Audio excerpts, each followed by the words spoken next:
Adam, I sympathize or even empathize with your enthusiasm to try to get people to vote, to get the Republicans in the White House and so on. That means a vote for Trump. Now, in terms of Kennedy, here's the thing. Kennedy supports Trump in a lot of ways, and you support Kennedy in a lot of ways. But I don't hear anything from Trump about anything that would embarrass him if he simply quietly refers to some sort of incompatibility or anything else to write off Kennedy or just minimize him,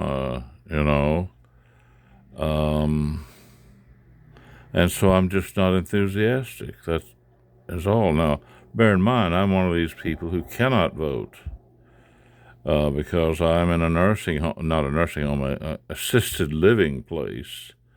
And right now, with my leg sores, I don't want to do anything. And I just don't believe in absentee balloting and, all the shenanigans. I'm against all that, and I'm not going to do that. So I have not asked for a mail-in ballot. I just don't believe in that.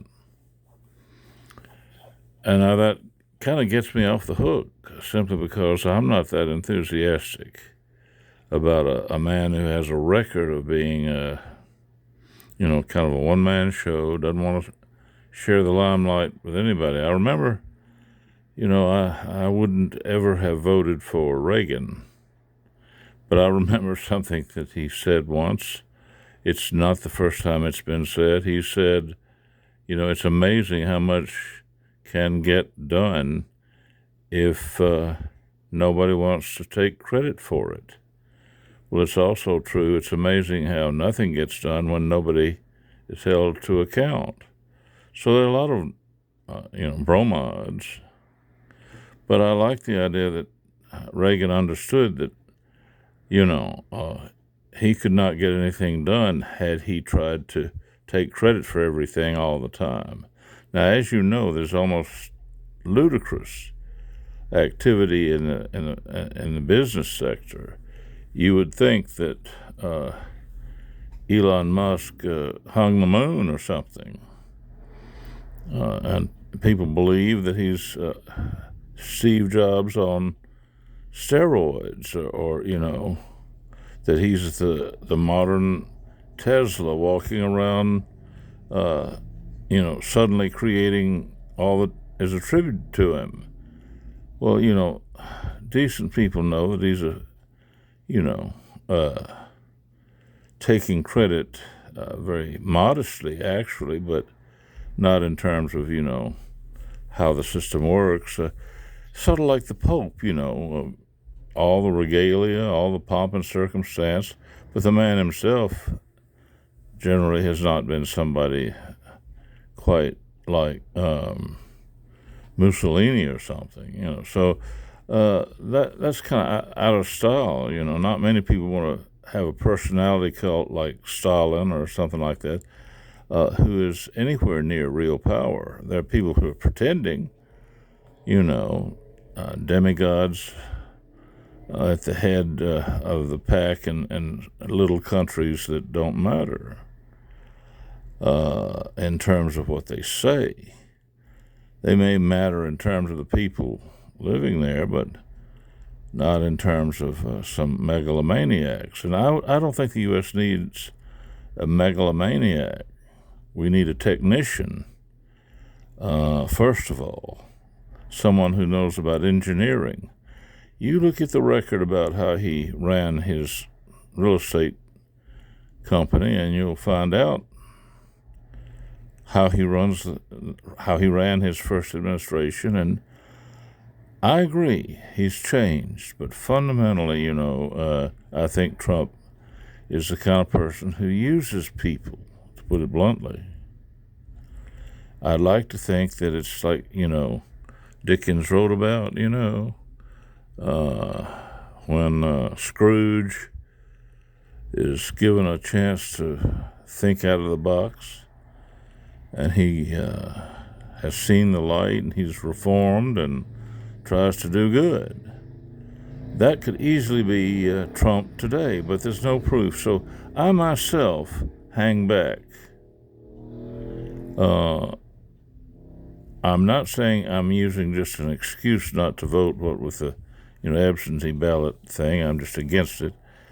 But I might as well, say it's mighty convenient. I don't have to answer for not voting because as a matter of principle, I think things have really gotten out of hand with absentee voting and everything else. So I'm not going to do that.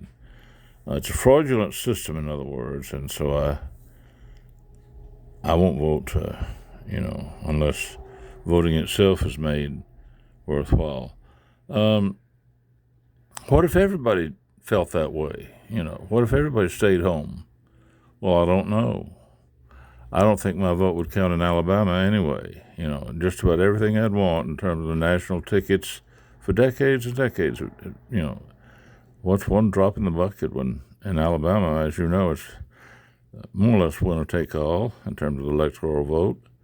And there's simply no reason, So, but